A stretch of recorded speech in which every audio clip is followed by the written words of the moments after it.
Hi everybody, hope you're all doing well. It's only about 6 PM, pitch black, the full moon's out, and I caught myself a werewolf. Huh? No, Raiden? Huh? Yeah, I did. Anyway, apologies for 0 videos today. Very busy one today. Travelled from my home in Newcastle down to Leeds for my son's fusion in Leeds Hospital. Now I'm back home again. Anyway, just as I'm walking him, I remember the comment somebody dropped. I'm always reluctant to give people shout outs because some people don't like them, but listen, you know who you are, and I know that Glass Chin was interacting with you as well. Drop a comment in this particular video and I'll pin it just so people know it is you. Anyway, he asked a question about, basically I'm going to ad lib here. Are the PBC and the WBC planning on getting Tyson Fury stripped of the WBC belt? Sorry, I'm just going to walk backwards because of wind. Are they planning on getting Tyson Fury stripped of his WBC World Heavyweight Championship? Now, as we know, the WBC created an all PBC tournament for the heavyweights for Ruiz versus Ortiz, Wilder versus Helenius. No other heavyweight from any other company was allowed to enter, right? Hey, what can you do? Either way, now we're going to have Wilder versus Ruiz. Okay, good fight. I'm looking forward to that one. Now, you'd think about Tyson Fury, he has, what, another 12 months till he gets ordered for the mandatory. Now, that would be normal under normal circumstances, but the PBC and WBC, in my opinion, have always had some kind of good relationship because they never actually forced Wilder in the 5 years that he was champion to fight a proper mandatory. Never happened, right? Yeah, crap ones like Pomace Tavern rematch and Dominic Brazil, right? So what would happen there is the winner of Wilder and Ruiz is going to fight the winner, or is going to fight Tyson Fury, right? So the winner of that fight Tyson Fury. Wilder part 4 or Ruiz for a first time. Now you could say, well, how could they get him stripped? Well, it's very simple. Don't negotiate properly.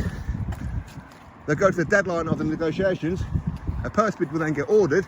The PBC win that purse bid because, again, they can bid an astronomical amount of money knowing full well that Frank Warren or Bob Arum ain't going to bid that high.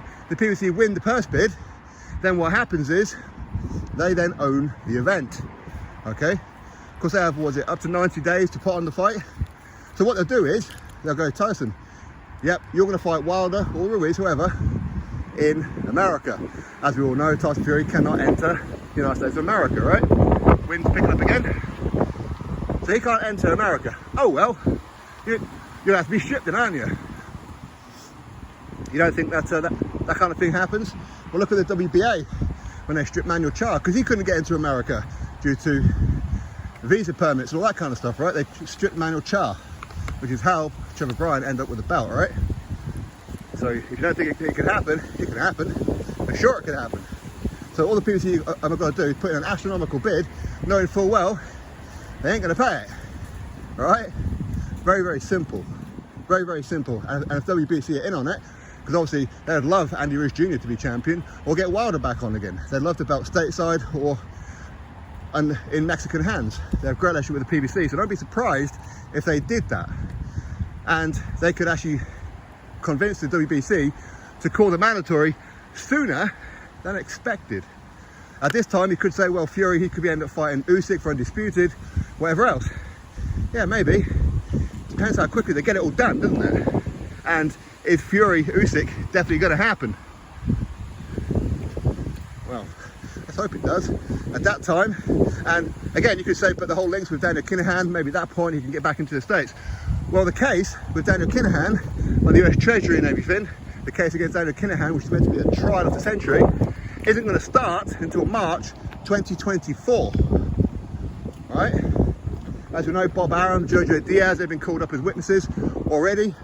And that means until that case is resolved, anybody with links to Daniel Kinahan, i.e. Tyson Fury, will not be permitted into the United States of America unless they are invited to attend court.